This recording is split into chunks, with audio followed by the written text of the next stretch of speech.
సికింద్రాబాద్లోని doctor Narayana college of hotel మేనేజ్మెంట్లో 100% job guarantee 966365 నమస్తే, నేను Keshav. Welcome to Suman TV. ఆంధ్రప్రదేశ్లో పోలింగ్ ప్రక్రియ పూర్తయింది. రిజల్ట్ కోసం అందరూ వెయిటింగ్. కానీ ఎవరి అంచనాలు వారివి. ఏ సర్వే ఆ సర్వే చెబుతున్నటువంటి మాటలు చూస్తే ఒక్కొక్కటి ఒక్కొక్క పార్టీకి అనుకూలంగా ఉందా అనిపించేంత స్థాయిలో ఈ అంశాలపైన చర్చ ఎక్కువ జరుగుతుంది. వాస్తవానికి గ్రౌండ్ రియాలిటీ ఏంటి, అసలు పోలింగ్ జరిగినటువంటి రోజున జరిగినటువంటి కొన్ని పరిణామాలు ఖచ్చితంగా విజేతను నిర్ణయించేటువంటి పరిణామాలుగా మనం పరిగణించవచ్చా? మరోవైపు ప్రతిరోజు హింసాత్మకమైనటువంటి ఘటనలపైన జరుగుతున్నటువంటి చర్చలు, వీటి ప్రభావం ఎలక్షన్స్లో ఎంత? ఆంధ్రప్రదేశ్లో ఎన్నికల ఫలితాలకి సంబంధించి ఎవరి అంచనాలు వారికి ఉన్నప్పటికీ కూడా ఓటరు కూడా ఇప్పటికే తన తీర్పుని చెప్పేశాడు. కాబట్టి గతంలో ఓటింగ్ జరిగినటువంటి విధానాలు ఈసారి అంటే మే 13వ తేదీన ఓటింగ్ జరిగినటువంటి విధానాలను బట్టి చూస్తే పల్స్ ఏ విధంగా ఉందో తెలుసుకునేటువంటి ప్రయత్నం చేద్దాం. మనతో పాటు కేకే సర్వేస్ సంస్థ నిర్వాహకులు కేకే ఉన్నారు. కేకేని అడిగి అసలు గ్రౌండ్ రియాలిటీ ఏంటి, మూడ్ ఆఫ్ ఏపీ ఏ విధంగా ఉంది, ఏ ఏ అంశాల ఆధారంగా ఓటింగ్ జరిగింది, ఈ అంశాలను విశ్లేషించేటువంటి ప్రయత్నం చేద్దాం. కేకే గారు నమస్కారం. నమస్తే సార్. ఏంటి ఈసారి ఎలక్షన్స్కి సంబంధించి ఓటింగ్ పర్సంటేజ్ చాలా భారీగా జరిగింది కాబట్టి ఇది మాకు కలిసి వస్తుందంటే మాకు కలిసి వస్తుంది. అసలు మొదటి అంశమే అక్కడి నుంచి నడుస్తుంది చర్చ. అంటే సర్వేల ప్రకారం చూస్తే ఒక్కొక్కరు ఒక్కొక్కలా ఇస్తున్నారు. సరే, ఎవరి రీజన్స్ వాళ్ళకు ఉండొచ్చు. బట్ కేకే సర్వీస్ ఏం చెప్తుంది అంటే ఖచ్చితంగా సార్ ఓటింగ్ పర్సంటేజ్ పెరిగింది అంటే దానికి ఇప్పుడు గవర్నమెంట్ రన్ చేసే వాళ్ళకి ఫేవర్గా ఉంటుందా లేదా అపోజిషన్ వాళ్ళకి ఫేవర్గా ఉంటుందా అనే అంశాలు మనం పాత డేటా తీసుకుంటే ఓవరాల్గా అలా క్లారిటీ లేదు సార్. అది ఎవరికైనా ఫేవర్గా ఉండొచ్చు. అంటే ప్రభుత్వం మీద ఎక్కువ మంది పాజిటివ్ ఉన్నారు అనుకోండి, నిజంగానే అలా పాజిటివ్గా వచ్చి ఎక్కువ మంది ఓట్లు వేసేదానికి ఆస్కారం ఉంటుంది. అలాగే ఎక్కువ మంది వ్యతిరేకంగా ఉన్నా కానీ ముందుకు వచ్చి ఓటు వేసేదానికి ఆస్కారం ఉంటుంది. సో ఖచ్చితంగా ఓటింగ్ పర్సంటేజ్ పెరిగితే వీళ్ళకే ఫేవరు అనేది ఎవరికోళ్ళు చెప్పుకుంటున్నట్టు అది రెండు రాంగే. అంటే కొన్ని సర్వేలు చెబుతున్నటువంటి దాని ప్రకారం చూస్తే ఎప్పుడైతే ప్రభుత్వ వ్యతిరేకత అనేది ఎక్కువగా ఉంటుందో అప్పుడు ఎక్కువ మంది క్యూ లైన్లో నిలబడి మరీ ఓటు వేస్తారు. అందుకనే ఆంధ్రప్రదేశ్లో పోలింగ్ 81% క్రాస్ అయింది అనేటువంటిది 2019 అంచనాలని 2019 ఓటింగ్ సరళిని బేరీజ్ వేసి చెప్తుంది. ప్రభుత్వ వ్యతిరేకత ఉంది కాబట్టి ఆ రోజు బాగా ఓటింగ్ జరిగింది. సో దీన్ని అసలు రిలేట్ చేయడానికి అవకాశం ఉందా? అలా 100% లేదు సార్. ఎందుకంటే మీరు సరళి అన్నారంటే ఏంది, ప్రీవియస్ ఉన్న డేటాను మనం వెరిఫై చేసుకొని కరెక్ట్ అయినా కాదని వెరిఫై చేసుకుంటాం. మన కేసీఆర్ గారు సెకండ్ టైం ముఖ్యమంత్రి అయినప్పుడు కూడా ఓటింగ్ పర్సంటేజ్ పెరిగింది, అలాగే ఢిల్లీలో పెరిగింది, అలాగే కర్ణాటకలో కొన్నిసార్లు ఏముందో ఓటింగ్ పర్సంటేజ్ పెరిగిన తర్వాత పోస్ట్ పోల్లో ఉన్నట్టు వల్ల కోల్పోయింది కాంగ్రెస్ పార్టీ. అక్కడ బీజేపీ రావడం జరిగింది అలయన్స్ వల్ల. సో రకరకాల ఫ్యాక్టర్స్లో మారుతుంది. కానీ ఖచ్చితంగా ఓటింగ్ పర్సంటేజ్ పెరిగితే వీళ్ళకే అడ్వాంటేజ్, దీనివల్లే మేము గెలవబోతున్నాం అన్న డేటా ఆధారితంగా మటుకు అది కరెక్ట్ కాదు. సో అంటే ఇప్పుడు ఓవరాల్గా ఆంధ్రప్రదేశ్లో 81% ఓటింగ్ జరిగింది. కేకే సర్వేస్కి సంబంధించి 175 నియోజకవర్గాల్లో మీరు సర్వే చేసి ఉంటారు, ఫీడ్బ్యాక్ తెచ్చుకొని ఉంటారు. సో ఎలా ఉంది అసలు మీ రియాలిటీ ఏంటి? అంటే మనం ఖచ్చితంగా జూన్ 1వ తారీఖు సాయంత్రం 5 గంటలకు ఇప్పటి వరకు చరిత్రలో అంటే ఏ సర్వే కంపెనీ చరిత్రలో దేశ చరిత్రలో లేనట్టు ఎక్స్పీరియన్స్ ఉన్నటువంటి సర్వే కంపెనీగా ఒక సింగిల్ నెంబర్ చెప్పడం జరగబోతుంది సార్. అంటే కూటమికి ఇన్ని అంటే ఇన్ని, టీడీపీకి దాంట్లో ఇన్ని అంటే వైఎస్ఆర్సీపీకి ఇన్ని వస్తాయి, లేదా జనసేనకి ఇన్ని వస్తాయి, బీజేపీకి ఇన్ని సింగిల్ నెంబర్ వస్తుంది అని చెప్పడం జరగబోతుంది. సో అది ఇప్పటిదాకా ఎక్కడ జరగలేదు. Only single number. Probabilities minimum to maximum ఒకటే నెంబర్ సార్. +5 -5 +10 -10 టైట్ ఫైట్లో ఎందుకే మేము +10 -10 చెప్తున్నాం అనేది సేఫ్ నెంబర్ సార్. మామూలుగా ఇటు వచ్చినా కానీ ఒక ఎనీ సర్వే కంపెనీ సర్వే చేసిన వాళ్ళకి ఒక అంచనా వచ్చేస్తుంది. సో +10 -10 చెప్తే ఒక సేఫ్ నెంబర్, అటు ఇటు ఎక్స్ట్రీమ్ వచ్చిన ఇటు వచ్చినా మేము చెప్పిన నెంబర్లోనే వచ్చిందని చెప్పేదానికి. అలా కాకుండా సింగిల్ నెంబర్ మీదే వెళ్ళబోతున్నాం అని క్లారిటీగా చెప్పాం.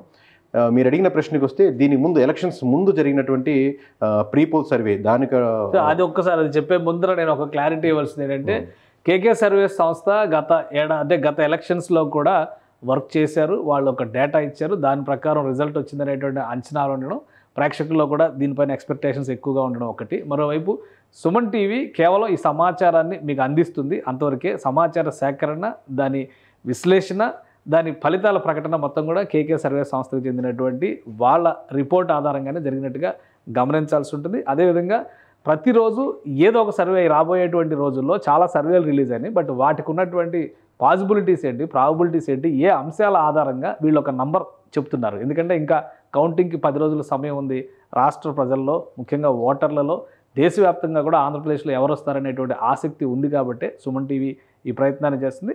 సో తొలి ప్రయత్నంగా కేకే సర్వేస్తోనే ఈ వీడియోస్ మనం ప్రారంభిస్తున్నాం. కేకే గారు, మీరు ప్రీపోల్ సర్వే గురించి మాట్లాడారు ఆల్రెడీ ఒకసారి మనం డిస్కస్ చేసాం. క్రెడిబిలిటీ గురించి చెప్పారు కదా సార్, 100% దాని పూర్తి బాధ్యత కేకే సర్వీస్ తీసుకుంటుంది. ఆ క్రెడిబిలిటీ, ఆ బ్రాండ్ ఇమేజ్ నిలబెట్టుకోవాలని ఇంత కృషి. ఎందుకంటే ఏ సర్వే కంపెనీకి లేనిది ఒక మాకున్న అడ్వాంటేజ్ డిసడ్వాంటేజ్ ఏంటంటే, మామూలుగా సర్వే కంపెనీలు మామూలుగా ఫ్రీగా చేసే ఉంటాయి. మనం ఫ్రీగా చేసే సర్వే కంపెనీ కాదు, ఎమ్మెల్యే గారి దగ్గర లేకపోతే వాళ్ళ దగ్గర ఎవరైతే సపోర్ట్ చేస్తున్నారో లేకపోతే నెంబర్ మీద ఇంట్రెస్ట్గా ఉన్న వాళ్ళ దగ్గర మనీ తీసుకొని మనం రిపోర్ట్ ఇవ్వడం జరుగుతుంది. ఆబ్వియస్గా సేల్స్ పర్పస్ కోసమే చేసేది. సో అలా అంటున్నప్పుడు 90% మీరు ఏదైతే చూస్తారో ఆ సర్వే కంపెనీలు దీంట్లో రావు. నెంబర్ 2, ఏదైనా సర్వే కంపెనీలు ప్రాముఖ్యంగా ఉన్న వాటిలో కూడా పీపుల్ కనెక్టెడ్ ఉండి, అంటే కేకేని అభిమానించే వాళ్ళు కేకేని ఇట్లా కనెక్ట్, కేకే బాగా చెప్తాడు అట్లాగా ఇండివిజువల్గా మనకు ఆ బ్రాండ్ ఇమేజ్ కూడా ఉంది పీపుల్ నుంచి. ఓన్లీ క్లయింట్స్కే కాకుండా పీపుల్ నుంచి కనెక్ట్ అయ్యి వీళ్ళు చెప్పేది బాగా చెప్తారనేది. సో ఈ ప్రెజర్తో మనం ఆబ్వియస్గా ఇంకా బాగా చేయాల్సి వస్తుంది అది నిలుపుకోవాలంటే.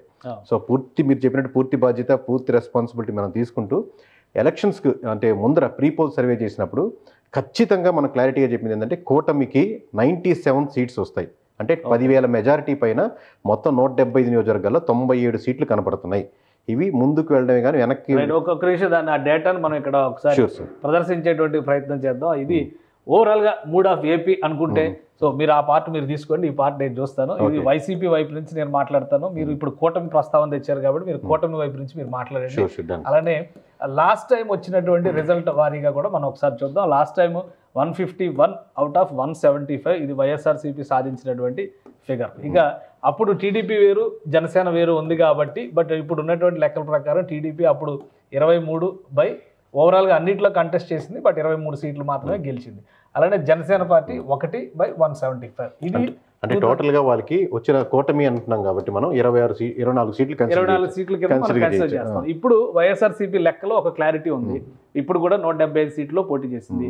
సరే, అక్కడ సీట్స్ అడ్జస్ట్మెంట్ ప్రకారం చూస్తే 3 పార్టీలు కలిసి పోటీ చేసినటువంటి ఈక్వేషన్ కాబట్టి కూటమి అంటే TDP, Janasena plus BJP. So మీ ప్రీపోల్ సర్వే ఏం చెప్పి ప్రీపోల్ పబ్లిక్గా మనం చెప్పింది ఓపెన్గా ఏంటంటే, ఇక్కడ కూటమికి 97 సీట్లు కన్ఫామ్ సీట్స్, అంటే మోర్ దాన్ 10,000 ఓట్ బ్యాంకింగ్ మెజారిటీతో ఉన్న సీట్లు సార్ ఇవి.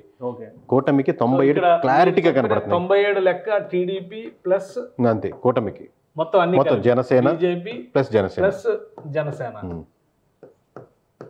సో ఈ మూడు కలిపి ప్రీపోల్ సర్వేలో వీటి 10,000 పైన మెజారిటీ ఉంటుందని చెప్పి మనం ఓపెన్గా మనం చాలా ఛానల్స్తో చెప్తున్నట్టు ఇండివిజువల్ నియోజకవర్గాల పేర్లు చెప్పి ఇవి అని చెప్పాము. ఓవరాల్గా ఈ 97 సీట్లలో మటుకు క్లారిటీగా ఖచ్చితంగా మనం ఒక్కసారి స్టెప్ తీసుకున్నాక వెనక్కిపోయేది లేదు. ఈ 97 ఖచ్చితంగా కలుస్తాయి. మీరు ఇప్పటికీ దానికే కట్టుబడి ఉన్నారు. ఎందుకంటే మీరు ఆల్రెడీ ఆ రిపోర్ట్ చెప్పి ఒక 1 మంత్ పైన 2 నెలలు అవుతున్నట్టు దగ్గర 2 నెలల దగ్గర అవుతుంది. ప్లస్ మధ్యలో చాలా చేంజెస్ జరిగినాయి. అంటే గవర్నమెంట్ తీసుకున్నటువంటి డెసిషన్స్ కావచ్చు, మేనిఫెస్టోలు కావచ్చు, అభ్యర్థుల మార్పులు కావచ్చు. సో ఇవన్నీ డీవియేషన్స్ ఉన్నా కానీ 97 సీట్లలో మాత్రం ఎటువంటి మార్పులు ఉండవు. అది కన్సిడర్ చేసే చెప్తాం కదా సార్. ఒకటి చెప్పామంటే అయ్యో ఇది మారిపోయింది, మేనిఫెస్టో వచ్చి మారిపోయింది, డబ్బులు ప్రభావం జరిగింది, వీళ్ళు 3,000 పెంచారు, వీళ్ళు 5,000 పెంచారు, ఇక్కడ తేడా వచ్చేసింది, లేకపోతే ఒక సెక్షన్ ఆఫ్ పీపుల్ తేడా వచ్చింది అనేది ఉండదు సార్. ఒక కన్ఫామ్ సీట్స్ 10,000 పైన మెజారిటీ, అంటే వీటిలో ఎటువంటి మార్పులు ఉండవన్న సీట్లే 97. అంటే తల కిందులు తపస్సు చేసినా ఈ 97 మారవు అనేది. అలాగే వైఎస్ఆర్సీపీకి 23 సీట్లు చెప్పాం సార్. ఓకే, సో మీరు వేసినటువంటి నంబర్ కన్ఫర్మ్ సీట్ అంటే 10,000 పైన మెజారిటీ వైఎస్ఆర్సీపీకి 10,000 పైన మెజారిటీ చెప్పాం. ఓకే, వైసీపీకి కన్ఫర్మ్ సీట్స్ 23 సీట్లు చెప్పాం. అలాగే మీకు ఒక 55 సీట్లు మటుకు, అంటే టోటల్ 5 ఇట్టేస్తున్నాను ఎవరికైనా రావచ్చు అని అండర్స్టాండింగ్ కోసం, ఒక 55 మటుకు టఫ్ ఫైట్లుగా ఉన్నాయి. అది ఈ రోజు ఈ క్షణం చెప్పలేము, చాలా పోటాపోటీగా ఉంది. 5,000 అటు ఇటుగా ఉన్న మెజారిటీతో ఉన్నాయి. అంటే ఫ్లో ఎటు మళ్ళీతే అటు మళ్ళొచ్చు. పోల్ మేనేజ్మెంట్ అంటే చాలా మంది మనీ డిస్ట్రిబ్యూషన్ అనే కన్ఫ్యూజన్లో ఉంటారు సార్. అది లాస్ట్ సెక్షన్ పోల్ మేనేజ్మెంట్ అంటే. సో ఇవన్నీ కలిపి ఓవరాల్గా అది ప్రభావం చూపించడానికి 55 సీట్లు ఉన్నాయి అని చెప్పాం క్లారిటీగా. కానీ ఒకటి నా పాయింట్ ఏంటంటే, వైఎస్ఆర్సీపీ చాలా స్పష్టంగా కొన్ని అంశాలను ప్రస్తావిస్తుంది. మళ్ళీ 155+ అనేటువంటి ప్రస్తావన జగన్మోహన్ రెడ్డి గారు తీసుకొచ్చారు. వాళ్ళకు ఉన్నటువంటి కాన్ఫిడెన్స్ని ఒకసారి మనం విశ్లేషిద్దాం. వెల్ఫేర్ స్కీమ్స్ అన్నిటికంటే దేశంలోనే బెస్ట్ అనేటువంటి ఒక అభిప్రాయంతో వైఎస్ఆర్సీపీ నాయకత్వం ఉంది. దానికి తగ్గట్టుగా బెనిఫిషియరీస్ కూడా చాలా చోట్ల టెస్టిమోనియల్స్ ఇచ్చారు. మేము వాళ్ళ లబ్ధి పొందుతున్నాం అనేటువంటి మాట చెప్తున్నారు. అంతకంటే పెద్ద సర్టిఫికేట్ ఏంటంటే కూటమి ఇచ్చింది ఆ సర్టిఫికేట్. కరెక్ట్. ఆ వెల్ఫేర్ మేము కంటిన్యూ చేస్తాము, ప్లస్ మేము డెవలప్మెంట్ కూడా చేస్తాము, వెల్ఫేర్ ఆపేస్తాం. సో అక్కడ వైసీపీ గత 5 ఏళ్లలో చేసినటువంటి ఏదైతే ప్లస్ పాయింట్ వెల్ఫేర్ అనేటువంటి ఈక్వేషన్ చూస్తున్నామో అది వాళ్ళకి ప్లస్ అవదా? 100% అవుతుంది సార్. వెల్ఫేర్ స్కీమ్స్ 100% ప్లస్ అవుద్ది, దాంట్లో ఎటువంటి డౌట్ లేదు. At the same time core TDP vote banking అంటే కోర్ వైఎస్ఆర్సీపీ ఓట్ బ్యాంకింగ్ ఎక్కువ. కోర్ టీడీపీ అంటే ఇప్పుడు ప్రధానంగా వద్దనుకునే వైఎస్ఆర్సీపీ వద్దనుకునే ఓట్ బ్యాంకింగ్ టీడీపీ కన్వర్ట్ అయింది, అది వేరే విషయం, న్యూట్రల్స్. అలా కాకుండా మేము ఎప్పటికీ వైఎస్ఆర్సీపీతోనే ఉంటాం, ఎప్పటికీ టీడీపీతో ఉంటాం ఓట్ బ్యాంకింగ్ కంపేర్ చేస్తే వైఎస్ఆర్సీపీ ఓట్ బ్యాంకింగ్ ఎక్కువ. ఖచ్చితంగా ఒక వెల్ఫేర్ స్కీమ్స్ పథకాలు కానీ ఆబ్వియస్గా బెనిఫిట్ పొందే. బట్ న్యూట్రల్గా ఉండే ఆడియన్స్ ఎటు మల్లుతారు అన్న దాని మీద ఓట్ బ్యాంకింగ్ మారిపోతుంటుంది. కానీ ఆ వెల్ఫేర్ స్కీమ్స్ మీదే ఆధారపడి ఓట్ బ్యాంకింగ్ ఉంటే మటుకు అది ముందుకు తీసుకెళ్తుంది సార్. ఇక్కడ మీరు చెప్పే రీజన్ ఏంటి? కూటమికి అనుకూలంగా ఇప్పుడు ఆర్గ్యుమెంట్ కోసం అధికార పార్టీని దించాలి అనేటువంటి చర్చను పక్కన పెట్టేస్తే వెల్ఫేర్ ని కూటమే యాక్సెప్ట్ చేస్తుంది. వెల్ఫేర్ చేశారు, వాలంటీర్లు కూడా మేము కంటిన్యూ చేస్తామంటున్నారు జీతాలు పెంచి మరి. ప్లస్ గవర్నమెంట్ ఇచ్చినటువంటి స్కీమ్స్ లో ఒక 1000 నుంచి 2000, 3000 అట్లా ఇంక్రిమెంట్ ఇస్తూ మళ్ళీ అవి కంటిన్యూ చేస్తామంటున్నారు, డెవలప్మెంట్ చేస్తామంటారు. అది కాకుండా వీళ్ళకి అంటే కూటమిలో ఉన్నటువంటి పార్టీలకి అత్యంత బలమైనటువంటి అంశం ఇది. వైఎస్ఆర్సీపీ నుంచి డీవియేట్ కావాలి అంటే, ఈ కూటమిలో ఉన్న వాళ్ళకి ఓటు వేయాలంటే ఓటర్ని కానీ న్యూట్రల్స్ని కానీ అట్రాక్ట్ చేసే అంశం ఏంటి? అట్రాక్ట్ చేసే అంశం అంటే వైఎస్ఆర్సీపీ నుంచి తీసుకునేదానికి టీడీపీ చాలా తక్కువ చేసింది సార్, వైఎస్ఆర్సీపీ ఎక్కువ ఇచ్చిందని చెప్పొచ్చు. అంటే మీరు ఒకే అంశం అని చెప్పలేము, టోటల్గా కన్సాలిడేట్గా ఒక 6-7 అంశాలు 8 అంశాలు ఉంటాయి. ప్రధానంగా 1 by 1 చెప్పుకుంటా ఉంటే ఒక రోడ్ల అంశం, ఒక 1% ఓట్ బ్యాంకింగ్, ఇది టీడీపీ మౌలిక వసతులు అనేటువంటి బేసిక్ థింగ్స్. మీరు మున్సిపాలిటీ కానీ రోడ్లు కానీ క్లీన్లీనెస్ కానీ ఇదిగోని టీడీపీ మీరు తీసుకోండి, వైసీపీ 1% ఇచ్చింది. అలాగే లిక్కర్ సంబంధించినటువంటి బ్రాండింగ్ దొరకపోవడం కానీ, లేదా ప్యూర్ మంచి క్వాలిటీ దొరకపోవడం కానీ, ఏదైతే రెగ్యులర్గా డ్రింక్ చేసే వాళ్ళు ఉన్నారో అది కనపడకుండా ఈయన ఓట్ బ్యాంకింగ్, రోడ్లు మీకు తెలియకుండానే లిక్కర్ సంబంధించిన ఓట్ బ్యాంకింగ్ తెలియకుండానే ఇదిగో 1% ఇచ్చింది. అలాగే మీకు గవర్నమెంట్ ఎంప్లాయీస్ మేమంతా మీకు అగెనిస్ట్గా ఉన్నామని చెప్పి వీళ్ళు ఒక 1% ఇచ్చారు. అలాగే మీకు ప్రధానంగా ఇంక ఇలా ఎన్ని చెప్పుకుంటా పోయినా ప్రధానంగా ఒక సమస్య సార్, ఎక్కువ మంది ఎక్కడ డిస్కస్ చేయని సమస్య ఏంటంటే ఎమోషనల్ కనెక్షన్ అనేది ఒకటి మిస్ అయ్యేది సార్. ఒకళ్ళు నిజంగా నేను చెప్పే 6 పాయింట్లు మిస్ అయినా ఒకటి కానీ కన్వర్ట్ చేసుకోనంటే బాగా ఉండేది. ఎమోషనల్ కనెక్షన్ అంటే గడిచిన 4 సంవత్సరాల్లో లోకల్గా ఉన్నటువంటి నియోజకవర్గాలు తిరగడం, ఎమ్మెల్యేస్తో కనెక్ట్ అవ్వడం, ఒక నెల్లూరులోనో లేకపోతే ఒంగోలులోనో రాయలసీమలోనో గోదావరి జిల్లాలో 1 వీక్ స్టే చేయడం. మీరు ఇప్పుడు మీతో పాటు అనుకోండి, మీరు ఎమ్మెల్యే గారు మీతో పాటు మీ ఊరి నుంచి వచ్చినప్పుడు ఒక 10-20 పీపుల్తో మీరు వచ్చి మాతో పాటు సీఎంతో భోజనం చేసాక లేదా టిఫిన్ చేసినా టైం స్పెండ్ చేసినా మళ్ళీ మీకు బ్యాక్ వెళ్ళి విగ్రస్గా పనిచేస్తారు, ఎమోషనల్ కనెక్ట్ అయ్యారన్నమాట మీరు. సో మీ వెనకాల ఉండేటువంటి 1000 ఓట్ బ్యాంకింగ్ 2000 ఓట్ బ్యాంకింగ్ బలంగా పనిచేసి మన అన్న వచ్చి జగన్ కలిసి వచ్చారంటని ఆ 4 సంవత్సరాలుగా 4.5 సంవత్సరాలుగా ఆ ఎమోషనల్ కనెక్షన్ ఏదైతే పీపుల్తో వైఎస్ఆర్సీపీకి జగన్మోహన్ రెడ్డికి బలం ఏంటంటే ఎమోషనల్ కనెక్షన్ ఇది. అంటే ఆ ట్రావెల్ అది 100% వీకెన్ అనుకున్నాను చాలా డ్రాస్టికల్గా.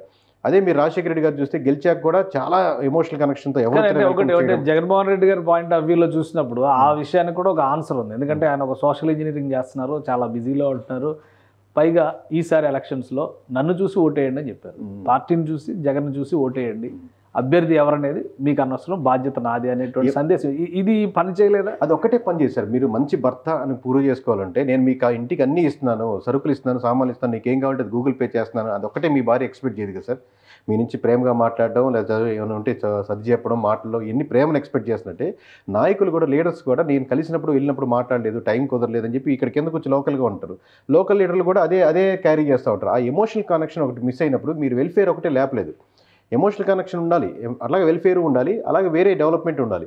ఓన్లీ వెల్ఫేర్తోనే మొత్తం ఓట్ బ్యాంకింగ్ రన్ చేయాలంటే అది కష్టమైపోతుంది. దాన్ని యాడెడ్ అడ్వాంటేజ్గా లాక్కోగలిగింది. రైట్. అంటే ఓవరాల్గా ఓటింగ్ జరిగినటువంటి 81.63%, 82% అనుకుందాం, 82% ఓటింగ్ జరిగిన దానిలో ఈ ప్రభావంతో పనిచేసేటువంటి ఫ్యాక్టర్స్ కానీ పర్సంటేజ్ కానీ ఎంత ఉండొచ్చు? వెల్ఫేర్ స్కీమ్స్ ఓవరాల్గా ఈ వెల్ఫేర్ స్కీమ్స్ లేదా జగన్మోహన్ రెడ్డి గారు ప్రజలకి దూరం అయ్యారు అనేటువంటి ఆలోచన విధానం నుంచి డైవర్ట్ అయ్యేటువంటి ఓట్ షేర్ ఎంత ఉండదు? అంటే లాస్ట్ టైం వాళ్ళిద్దరి మధ్య డిఫరెన్స్ 8% సార్. 8%తో వాళ్ళకి 151 సీట్స్ వచ్చేసి వీళ్ళకి 23 సీట్స్ వచ్చాయి. ఇప్పుడు మీరు ఏ మాత్రం ఒక దాంట్లో నుంచి ఒక 4% అంటే 100కి 4 మీరు లాక్కోగలిగినా కానీ ఈ ఇద్దరు ఈక్వల్ అయిపోతారు కదా. దాని మీద వచ్చే each and every 1% they will lose 10 seats, 20 seats, 30 seats దాకా లూజ్ అయిపోతారు. అంటే 151 సీట్లలో మీరు గెలుచుకున్నప్పుడు కేవలం 23 సీట్లు మాత్రమే కాన్ఫిడెంట్గా చెప్పగలుగుతున్నారు కేకే అంటే ఎక్కడో సంథింగ్ డ్రాస్టికల్గా మీరు డిఫరెన్షియేట్ జరిగింది. అది ఈ సెక్షన్స్ అన్ని మీ లెక్క ప్రకారం చూస్తే కూడా ఈ 55 పరిస్థితి ఏంటి? మళ్ళీ ఇందులో కూడా ఎక్కువ షేర్ ఇటు వస్తుందా అటు వస్తుందా ఆ లెక్క ఏమన్నా? అబ్వియస్గా కీన్గా అబ్జర్వ్ చేస్తున్నాను సార్ 1 by 1. ఈ రోజుకి మాకు డేటా రెడీగా ఉంది. 55 నియోజకవర్గాలు చెప్పగలను. బట్ June 1 సాయంత్రం 5 దాకా వెయిట్ చేద్దామని. సో అది ఇంకేమైనా ఫిల్టర్ చేస్తే ఇంకొక ఎగ్జిట్ అయిపోయినాయి. బట్ మేము ఎగ్జిట్ ప్రీపోల్ ముందు చెప్పినటువంటి స్టాండ్ మీద స్టిక్ ఆన్ అయినాం, అదే నెంబర్ మీద స్టిక్ ఆన్ అయినాం. కేవలం 55 నియోజకవర్గాలు ఎలా వస్తున్నాయని మాత్రం వెరిఫై చేస్తున్నాం. కానీ ఈ 23 నెంబర్లు కానీ ఈ 97 నెంబర్ల మీద మాకు ఎటువంటి డౌట్ లేదు సార్. ఓకే, ఇంకొకటి ఓటింగ్ జరిగేటువంటి సందర్భంలో మీరు ఇది ఓటింగ్కి 2 నెలల దగ్గర ఒక 2 నెలల ముందర డిసైడ్ అయినటువంటి ఫ్యాక్టర్. 2 నెలలు మొదలుపెట్టి ఎలక్షన్స్ ముందు వరకు సార్, ఎలక్షన్స్ ముందర వరకు జరిగిన పరిణామాలు. కానీ ఎలక్షన్ డే రోజు కూడా చాలా పరిణామాలు. సో వాటి ప్రభావం ఎలక్షన్ మీద ఎలా ఉంటుంది? ఇప్పుడు కూడా ఇంకా మనం చర్చిస్తూనే ఉన్నాం. మాచర్ల ఇన్సిడెంట్ కానీ, అన్నమయ్య జిల్లాలో జరిగిన ఇన్సిడెంట్ కానీ, అనంతపురం జిల్లాలో జరిగిన ఇన్సిడెంట్స్ కానీ, చిత్తూరు జిల్లాలో జరిగిన ఇన్సిడెంట్స్ కానీ, ఇవన్నీ మనం ఇంకా డిస్కస్ చేస్తూనే ఉన్నాం. అన్నిటికీ మించి మంగళగిరిలో పడినటువంటి చెంపదెబ్బ, తెనాలిలో పడినటువంటి చెంపదెబ్బ, అక్కడ నుంచి కొంత ఎఫెక్ట్ ఉంటుంది అని కొంతమంది, అసలు ప్రభావమే ఉండదని కొంతమంది. సో ఓటింగ్ రోజు జరిగినటువంటి పరిణామాలు ఓటర్ పైన ప్రభావం చూపిస్తాయా? 100% చూపిస్తాయి సార్. కాకపోతే దాని శాతం, దాని యొక్క రేంజ్ ఎంతవరకు అనేది. ఇప్పుడు ఇష్యూస్ జరిగినాయి మీ మంగళగిరిలో, అది ఈ సెక్షన్ నుంచి వచ్చారా, ఈ సెక్షన్ నుంచి వచ్చారా సార్? ఓకే, ఏ సెక్షన్ నుంచి వచ్చారు అన్నది. ఇప్పుడు ఆల్రెడీ ఈ పక్క నుంచి ఓట్లు ఇట్లా ట్రాన్స్ఫర్ అవుతూ ఉన్నాయి అనుకోండి, ఆల్రెడీ ఇష్యూ జరిగితే ఇంకా ఇటు పక్క ఎందుకు మారుద్ది సార్? ఆబ్వియస్గా అది ఒక ఇన్సిడెంట్, ఒక ఎమ్మెల్యే చేంజ్ చేసుకున్నారు అనేది, దానికి వెంటనే రివోల్ట్ అయ్యారు, కొట్టారు, అయిపోయింది. సో తర్వాత చాలా చోట్ల రిగ్గింగ్ జరిగింది, బూత్ క్యాప్చరింగ్ జరిగింది, అలానే ఈవీఎంలు ధ్వంసం చేశారు. వీటి ప్రభావం ఏమైనా ఉంటుందా? శాంతి భద్రతలకు సంబంధించినటువంటి ఓటింగ్ పైన ప్రభావం చూపించిన జూమ్ ఇన్ లో జరగలేదు, అంత ప్రభావం లేకపోయినా సార్ ఓవరాల్గా చాలా శాంతి, 98%, 99% చాలా శాంతియుతంగా జరిగినట్టే. 1-2 ఇన్సిడెంట్ ఉంటే మీడియా దాన్ని క్లోజప్ చేసి పెద్ద చేసి ఈ బూత్ లాగే అన్ని బూతులు జరుగుతున్నాయి, 175 నియోజకవర్గాలు ఇలా రచ్చలు జరిగిపోతున్నాయని కానీ చాలా ప్రశాంతంగానే జరిగింది ఎలక్షన్స్ 98%, 99% వరకు. కోర్లు 1-2-3 చిన్న ఇన్సిడెంట్, ఇంతమంది 4 కోట్ల మంది ఓటర్లు ఉన్నప్పుడు, దాదాపు 3,60,00,000 మంది ఓట్లు దానికి వేసేదానికి సిద్ధంగా ఉన్నప్పుడు, సో 1-2 ఇన్సిడెంట్ అనేది చాలా నామినల్ థింగ్, దాని మీద ప్రభావం ఏం లేదు సార్. ఓవరాల్గా 1 or 2 ఇన్సిడెంట్స్ ఆ నియోజకవర్గం పరిధి వరకే, అది ఆల్రెడీ వాళ్ళు లూజ్ అవుతున్న ఫ్యాక్టర్లో ఉంటే దాన్ని ఆపలేదు సార్. అది ఇంకొకటి అంటే ఇప్పుడు మీరు ఓటింగ్ డే వరకు కూడా జరిగిన పరిణామాలన్నీ కన్సిడర్ చేసుకుంటూ వచ్చామని చెప్పారు. బట్ అన్నిటికంటే కూడా చాలా ముఖ్యమైనటువంటి అంశం మేనిఫెస్టో. మేనిఫెస్టోలో 3 పార్టీలకి సంబంధించినటువంటి ముద్రలే లేవు అనేది ప్రధానమైనటువంటి విమర్శ. వైసీపీ చాలా గట్టిగా చెప్పింది, అది ప్రజల్లో కూడా చాలా డిస్కషన్ జరిగింది. దీని ప్రభావం ఉండదా? ఇప్పుడు అంటే మేనిఫెస్టో ప్రభావం ఉంటుంది సార్. మేనిఫెస్టో బాగుండి మేనిఫెస్టోకి నేను కనెక్ట్ అయితే ఎక్కువ ఉంటుంది. ఇప్పుడు ఎక్కువ 90% వరకు ఇక్కడ జరిగిన ఏపీ ఎలక్షన్స్ వరకు అబ్జర్వ్ చేస్తే నేను మేనిఫెస్టో చదివాను, ఈ పాయింట్ నాకు బాగా నచ్చింది కాబట్టి నేను జగన్మోహన్ రెడ్డి గారు కోటేస్తున్నాను. లేదా ఈ మేనిఫెస్టో చదివిన తర్వాత 4వ పాయింట్లో 3వ అంశం ఉంది చూడండి, అది చంద్రబాబు గారు బాగా చెప్పారు, అందుకే నేను కూటమి కోటేద్దాం అనుకుంటున్నాను. అంశాలు లేవు సార్ అసలు. ఓకే, కానీ అసలు కూటమిలోనే ఐక్యత లేదని కదా ఇక్కడ ప్రధానమైనటువంటి ఆరోపణ. ప్రధానమంత్రి గారు ఫోటో పెట్టలేదు, మీరు కనీసం ఆయన బుక్ పట్టుకోవడానికి కూడా సంసిద్ధంగా లేరు. సో వీటి ప్రభావం అనేది ఓటర్ పైన, ఓటర్ మైండ్ సెట్ పైన చూపించే అవకాశం లేదు. అసలు మీరు ఎక్కువ మీ నుంచి ఓట్ బ్యాంకింగ్ ట్రాన్స్ఫర్ అవుతూ ఉంటే ఫ్లో ఎక్కువ ఉంది అనుకోండి, మీరు దాన్ని స్టాప్ చేసి చిన్న లేయర్ లాపలేదు కదా సార్. అది మీ నుంచి ఎక్కువ వస్తుంది. ఇదంతా చంద్రబాబు నాయుడు గారిని గెలిపించాలని, కూటమి గెలిపించాలని, లేదా కాంబినేషన్ గెలిపించాలని కంటే కూడా అటు నుంచి ఇక్కడ ట్రాన్స్ఫర్ అయిన ఒకటి కదా సార్. 151 సీట్లు అన్నప్పుడు మీరు అపోజిషన్ పార్టీ లేకుండా చేసే అవకాశం, స్కోపు మీకునింది. సో మీరు ఇచ్చేస్తున్నప్పుడు వాళ్ళు ఎంత మాత్రం తగ్గించుకున్న సీట్లు వస్తున్నాయి, ఇంకా వద్దనుకున్నా కానీ. అంటే మీకు కొంతమంది పార్లమెంట్లో సీట్లు పెట్టినప్పుడు ఆ క్యాండిడేట్ కూడా తెలియదు, ఎంపీ క్యాండిడేట్లు, అట్లాంటి వాళ్ళు కూడా ఇప్పుడు మెజారిటీ మీద లెక్కేసుకుంటారు, 1,00,000 వస్తుంది, 1,50,000 వస్తుంది అనేది. రైట్. అంటే ఇంకొకటి కేంద్ర ప్రభుత్వం నుంచి, అంటే కేంద్రం నుంచి జాతీయ స్థాయి నాయకులు, ముఖ్యంగా జాతీయ పార్టీ బీజేపీ ఇన్వాల్వ్ అయిన తర్వాత ప్రధానమంత్రి సభలు జరిగినాయి, అమిత్ షా సభ జరిగింది. ఈ సభల వలన మైనారిటీల్లో, ఎస్సీ ఎస్టీల్లో ఒక అభద్రతా భావం నెలకొని ఉంది. దాని వలన కూటమికి వ్యతిరేకత ఉంది. ఈ చర్చ అయితే జరిగింది. వైసీపీ వాళ్ళు చెప్పారా లేదా ఏ పార్టీ అయినా అనుకోవచ్చు. బట్ ఏంటంటే డిస్కషన్, ఇప్పుడు నేను రైజ్ చేసే పాయింట్స్ కూడా ఏదో నా point of view, but public లో ఉన్నటువంటి డిస్కషన్ కి మనం క్లారిటీ ఇవ్వాలి కాబట్టి. సో ఈ డిస్కషన్ జరిగింది కాబట్టి ఓటు ఈ మీరు చెప్పినట్టుగా ఇటు నుంచి అటు కన్వర్ట్ అవుతుంది, ఇటు నుంచి అటు డైవర్ట్ అవుతుంది, ఫ్లో ఆన్ అవుతుందని చెప్పారు. సో అది స్టాప్ అవడానికి అవకాశం లేదు. అమిత్ షా గారు స్పష్టంగా చెప్పారు కదా, ముస్లిం రిజర్వేషన్స్ అనేటువంటి అంశం పైన ఏపీలో ఒక హార్డ్ డిస్కషన్ జరిగింది. దీని ప్రభావం లేదా? 100% ఉంటుంది సార్. బీజేపీ కలవడం వల్ల చాలా ఖచ్చితంగా మైనారిటీలో ఉన్నటువంటి ఎఫెక్ట్ ఉంది obviously. But at the same time most of the vote banking మామూలు ఇన్ జనరల్ కూడా వైఎస్ఆర్సీపీ ఓట్ బ్యాంకింగే అది. సో వైఎస్ఆర్సీపీకి ఉన్న ఓట్ బ్యాంకింగ్ వైఎస్ఆర్సీపీకి ఆగడం వల్ల పెద్ద నష్టం జరగదు. బట్ ట్రాన్స్ఫర్ అవుతున్నాయి. ఇప్పుడు ఒక నియోజకవర్గంలో కొంతమంది ముస్లిమ్స్ ఒక 20%, 30% ఈసారి కూటమికి వేద్దాం అనుకునే వాళ్ళు ఒక 10% తగ్గిపోతుంది. ఎందుకు 10%, 20% తగ్గిపోతుంది, ఇంకా 10% ఎందుకు ఉంటుంది, కంప్లీట్గా ఆగిపోవాలి కదంటే ఇక్కడ బీజేపీకి అగెనిస్ట్గా నిలబడే పార్టీలు ఏమి లేవు సార్ మనకు. జాతీయ స్థాయిలో ఆబ్వియస్గా ఫ్రంట్ కలుస్తారా బ్యాక్ కలుస్తారనే తేడా, కానీ ఆబ్వియస్గా వైఎస్ఆర్సీపీ అయినా బీజేపీ ఈ డోర్ నుంచైనా ఆ డోర్ నుంచైనా రెండు వైఎస్ఆర్సీపీ అయినా కూటమి అయినా టీడీపీ అయినా జనసేన అయినా మొత్తం బీజేపీతో ఒక ట్రావెల్ అవే. కానీ నేను ఖచ్చితంగా బీజేపీని అపోజ్ చేస్తున్నాను, బీజేపీ సిద్ధాంతాలు నాకు నచ్చవు అనే పార్టీ లేవు. ఒక కాంగ్రెస్ పక్కన పెట్టి ఆంధ్రప్రదేశ్లో అటువంటివి లేవని అంత అమాయకులు కాదు, జనాలు చూసి అబ్జర్వ్ చేస్తున్నారు. సో అంతవరకు ఆ 20% ఆగుతుంది. ఎవరికి వేసినా ఒకటే కదా. రైట్. ఇంకోటి ఫైనల్గా ఒక క్లారిటీ చెప్పండి సార్. ల్యాండ్ టైటిలింగ్ యాక్ట్ అనేది విపక్షం చివరి వారం 10 రోజులు బాగా క్యాంపెయిన్ చేస్తుంది. అదేదో ఒక అద్భుతం జరిగిపోతుంది, మీరు కనుక మళ్ళీ ఓటేస్తే మీ ఇల్లు వాకిలి అన్ని లాగేసుకుంటారు అనేటువంటి దాని ప్రభావం ఏమన్నా ఉండొచ్చా మీ లెక్క? అంటే దాని డిస్కషన్ పాయింట్ బాగా హైగా లేదని ఉపయోగపడింది సార్. ఆల్రెడీ వైఎస్ఆర్సీపీ బాగా హార్డ్ కోర్ ఫాలోయర్స్ ఏమో ఇది బాగా రాంగ్ ఇమేజ్ ఇస్తున్నారు, ఇంప్రెషన్ ఇస్తున్నారు, సంబంధం లేదని వాళ్ళు మాట్లాడేదానికి చూసారా నాయన మన టైటిల్ ఇచ్చేసి చేసిన అన్యాయం. ఆల్రెడీ అతను కూటమికే ఓటేస్తున్నాడు, కూటమికే ఓటేస్తూ నువ్వు కూటమి గురించి ఇలా సపోర్ట్ చేస్తూ మాట్లాడుతూ వైఎస్ఆర్సీపీ ల్యాండ్ వస్తుంది, అవును కదా మా పాస్ పుస్తకాల మీద ఆయన బొమ్మ ఏంది అని. బొమ్మ కేవలం పడడం వల్ల నిన్నటి వరకు నేను వైఎస్ఆర్సీపీకి ఓటేద్దాం అనుకుంటున్నాను, ఈ రోజు వాళ్ళు చెప్పడం వల్ల నాకు తెలిసింది జగన్మోహన్ రెడ్డి గారు నా ల్యాండ్ తీసేసుకుంటున్నారని, కాబట్టి ఈరోజు కూటమికి ఓటేస్తున్నానని కాదు సార్. ఈ డిస్కషన్కి డిబేట్లకి బాగా కలిసి వచ్చింది మామూలుగా. Right right. థ్యాంక్ యూ కేకే, మీ అభిప్రాయాలు తెలియజేసినందుకు. ఇది ప్రీపోల్ సర్వే సమయంలో కేకే సర్వేస్ ఏ ఫ్యాక్టర్స్ని అయితే పరిగణలోకి తీసుకుని కొన్ని నంబర్లకి ఫిక్స్ అయిందో, అంటే వాళ్ళకి వచ్చినటువంటి ఫీడ్బ్యాక్ ఆధారంగా అదే నంబర్లకి ఇప్పటికీ ఫిక్స్ అయి ఉన్నామని చెప్తున్నారు. యాక్యురేట్ డీటెయిల్స్ కావాలంటే జూన్ 1వ తేదీన ఒకటే నంబర్, సింగిల్ నంబర్తోనే ఎవరు గెలవబోతున్నారు అనేటువంటి డేటాను రిలీజ్ చేస్తా ఉన్నాం. ఎందుకంటే ఎన్నికల కమిషన్ పెట్టినటువంటి నిబంధన ప్రకారం జూన్ 1 తర్వాత ఎగ్జిట్ పోల్ సర్వేస్ కానీ ఇతర సర్వేలు కానీ రిలీజ్ చేయడానికి అవకాశం ఉంటుంది, కాబట్టి అప్పుడు చెప్తారంటారు. ఇక ఓవరాల్గా వచ్చినటువంటి కాంబినేషన్స్లో కేకే సర్వేస్ నిర్వహించినటువంటి ఫీడ్బ్యాక్ ఆధారంగా ఇస్తున్నటువంటి డేటా ఇది. ప్రజలకి సమాచారం కోసం ప్రస్తుతం రాజకీయంగా జరుగుతున్నటువంటి చర్చలకి ఒక ప్రాతిపదిక కోసం సుమన్ టీవీ అందిస్తుంది. ఈ డేటాతో కానీ ఈ ఫలితాలతో కానీ ఏ పార్టీతో కానీ సుమన్ టీవీకి సంబంధం లేదు, ఇది గమనించగలరు.